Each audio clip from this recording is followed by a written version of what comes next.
Because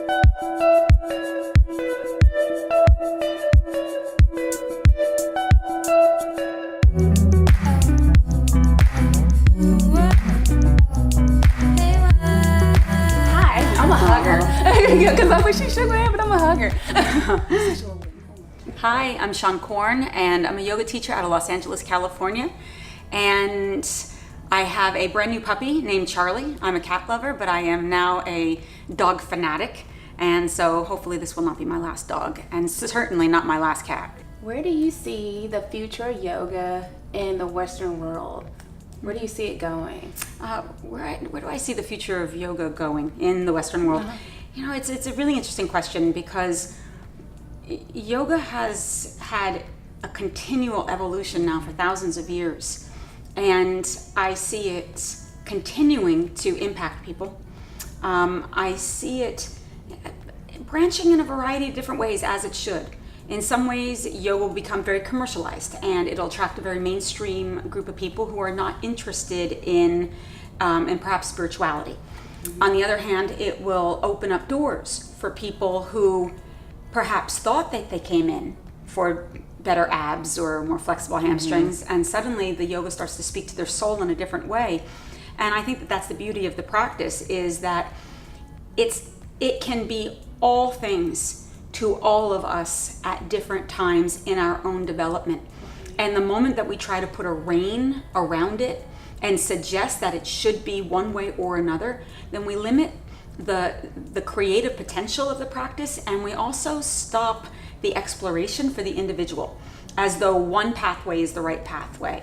And so I see that it'll continue to evolve and grow and morph and change in so many different ways over the years, and I'm just so happy that I've gotten to witness this part of its transformation, and I'm excited to see the ways in which it will unfold. I wish I could be around for a really long time to see what that looks like down the line. Yeah. Cool. What do you think of yoga therapy? What do I think of yoga therapy?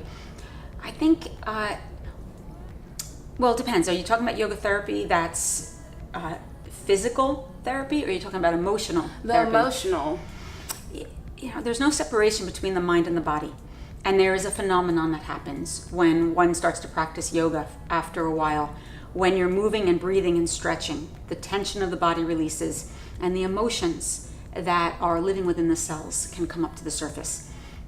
And in that part of this phenomenon, you can get fidgety, irritated, emotions arise that might be uncomfortable. And to have a skilled and trained facilitator who can hold space for the student as they do begin to feel into their vulnerability is a very important part of their own personal transformation, and a necessary one. So yoga therapy, I do believe, is very important, but I also believe it's important that whoever the yoga therapist is has done their own work on themselves and is well trained to be able to hold people in their vulnerability, especially for those who are managing trauma. But I do think that it's important, because we see so many people going through these big emotional, cathartic experiences and not really understanding what to do with it or how to process it. Different than regular therapy, which can often stay here, yoga brings it into the body. And so I believe that you move through the discomfort quicker. How do you stay balanced in your travels? Because I know you're going and you're teaching, you're going to different states. How do you keep the balance? How do you stay healthy? Sure.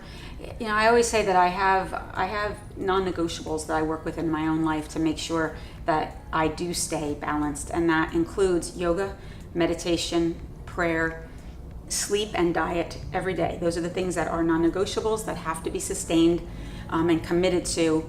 The other, and that's daily, but the others that aren't necessarily daily, but they still have to be a part of my experience, is going to be therapy and play. These things are very important to me. Otherwise, what I do, being on airplanes and going from city to city away from my family, it's not sustainable. It's very deregulating on the nervous system.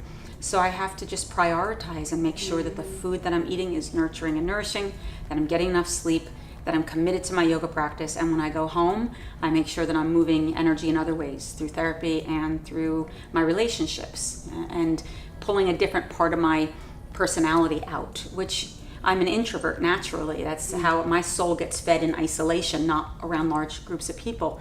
But I am an isolator.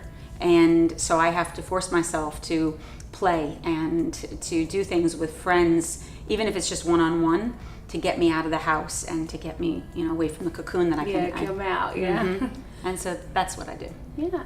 Okay. Our last question for you is, what's your advice for new yoga teachers? My advice for new yoga teachers, it's really twofold, and both of them no new yoga teacher will listen to this advice, at least not for the first 3 years. Keep it simple and be yourself.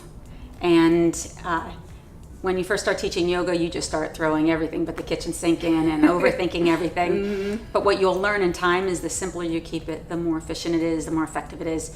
And also what you'll notice is no new young yoga teacher has the confidence yet just to be themselves in that environment. So they tend to take qualities of other teachers that they've worked with and morph it into their own character.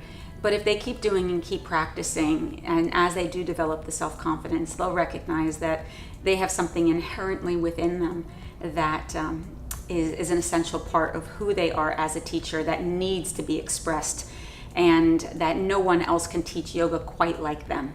And that's as important as all the training that you're going to get after a while, is really letting you be authentic in that experience.